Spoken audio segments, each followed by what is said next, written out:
Siyata Dishmaya, Hashem tells Moshe Rabbeinu before the last plague, and he says, "Vayomer Hashem el Moshe, Oid nega echad avi al paro val Mitzrayim, va'achiche yeshalach etchem mizeh."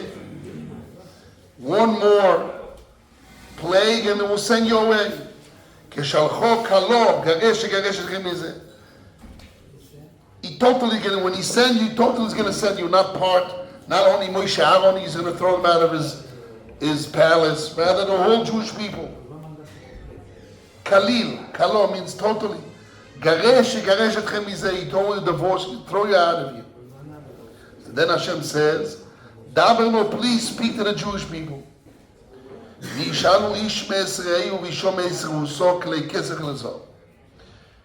A man from his friend and a woman from her friend, they should ask to borrow vessels of silver and vessels of gold.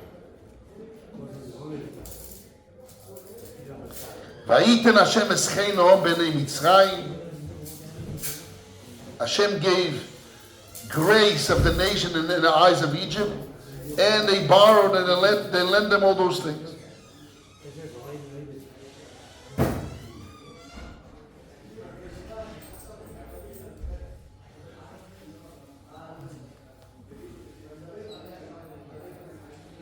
So here what we have HaKadosh Baruch Hu is telling Moshe Rabbeinu to tell the Jewish people to borrow silver and gold and clothing before they leave.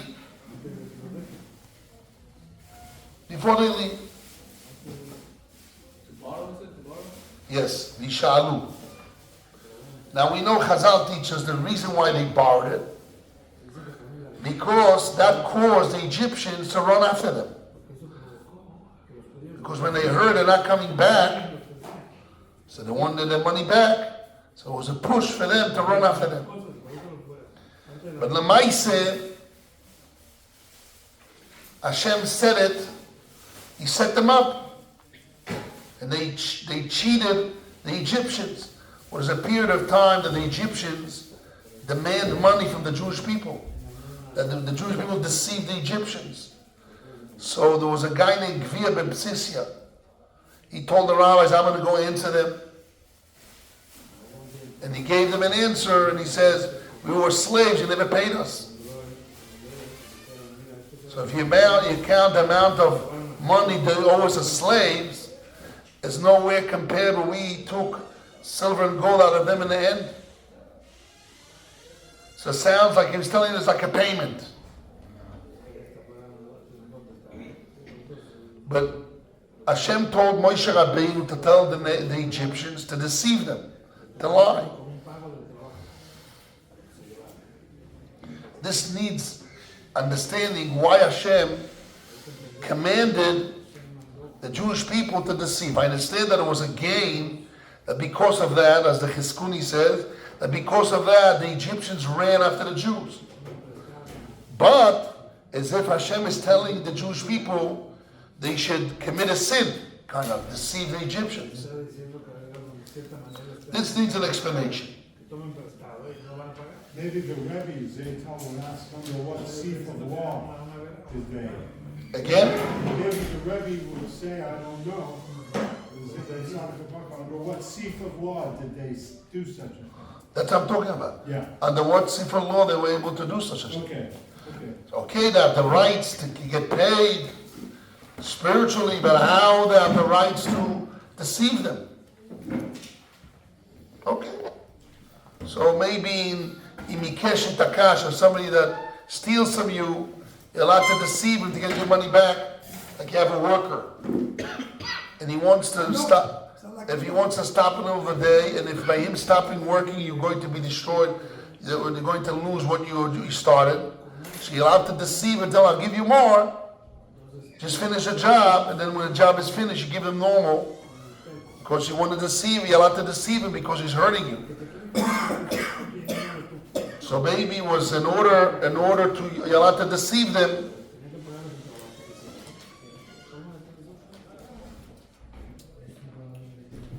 in order to get paid. They really should be paid.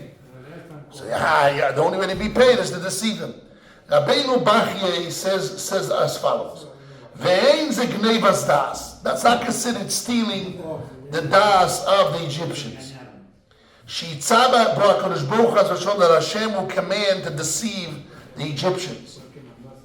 Aval oyo adobo mutole. This thing was allowed. The work they did for them for 400 years has no value.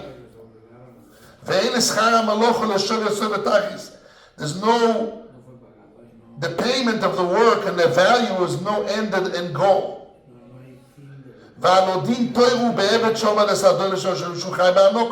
If you have a slave that works 7 years by his master, he has to get anoko, means a gift when he leaves.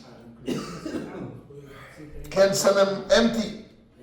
Also, the Egyptians were obligated in the service of the Jewish people. 210 years or 80 years, Mamash Chazak. So he says, therefore it was allowed. So in order to get what they need to get, they have to deceive the Egyptians to get what they need to get. Otherwise, they won't get it, and they have to get it from the law. There's no way Rabbeinu Bachye answers. You think this goes under the concept of when someone is out to deceive you, you deceive them back? What? When someone goes to deceive you?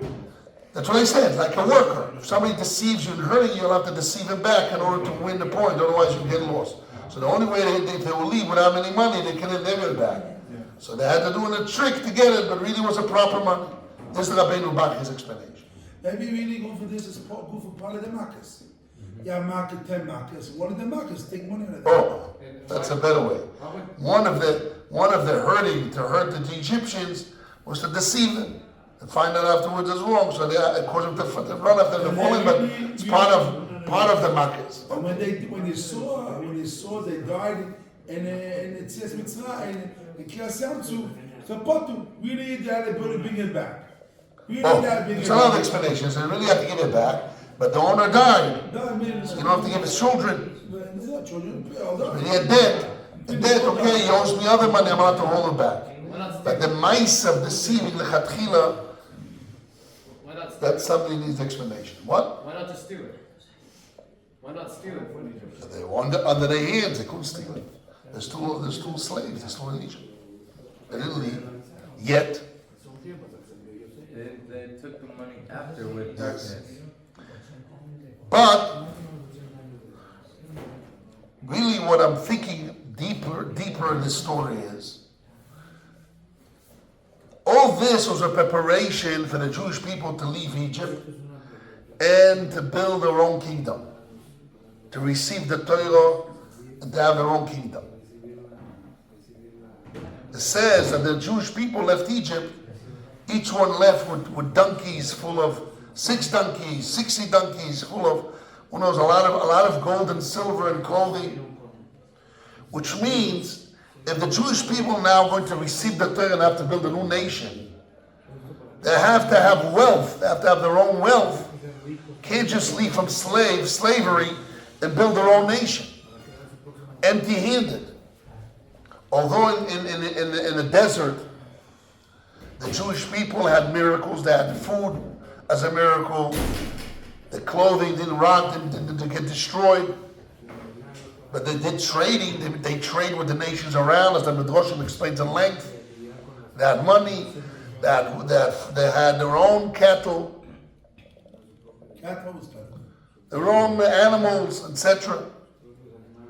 So my understanding is that it's not only a payment for the work, it was a necessity as a foundation for the Jewish people to start a new nation.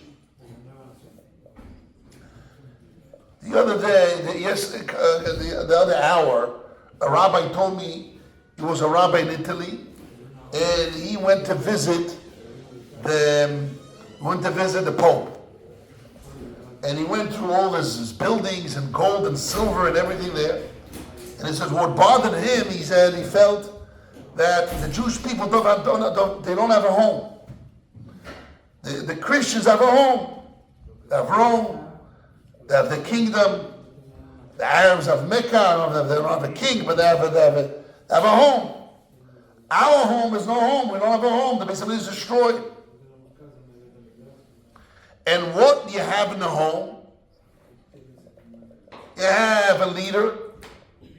You have pictures, gold, silver. They have statues. That's what the Christians have. Arabs have, who knows what, they have their marble stones and big buildings. From the oil, who knows what they have there.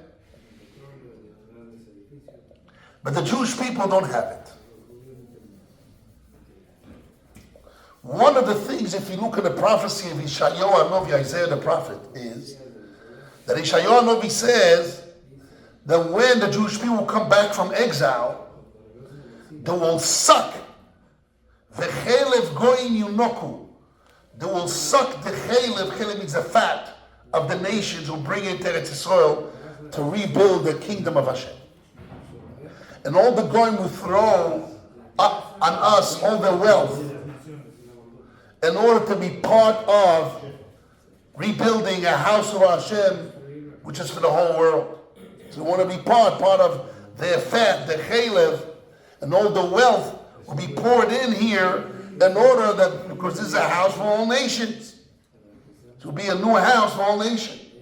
And Mashiach will sit there, we have the Sanhedrin, we have the Kohanim, etc.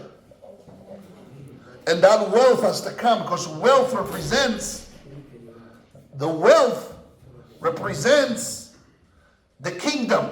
The wealth represents a foundation and the pride and the connection link between all the whole nation. So this was the point. They had to borrow it from the goyim, and they had to be in there to get it for them, because they have to build a new nation.